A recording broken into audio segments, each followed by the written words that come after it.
Volve o Premio Carlos Casares de Microrrelato para fomentar a escritura en galego entre os alumnos de bacharelato grao medio superior. E isto para nós é moi importante porque Carlos sempre tuvo moito cuidado en transmitirlle aos nenos a necesidade de ler en galego na súa lingua e de escribir en galego.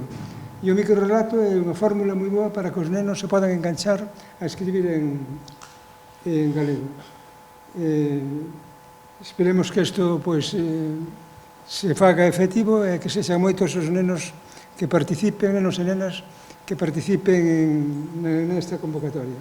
Realmente son 3 premios. Un primeiro premio, que é o que leva tamén o premio de Caldaria, que é unha estadía dun fin de semana en un dos hoteles de Caldaria, pero logo hai un finalista e hai un accesi.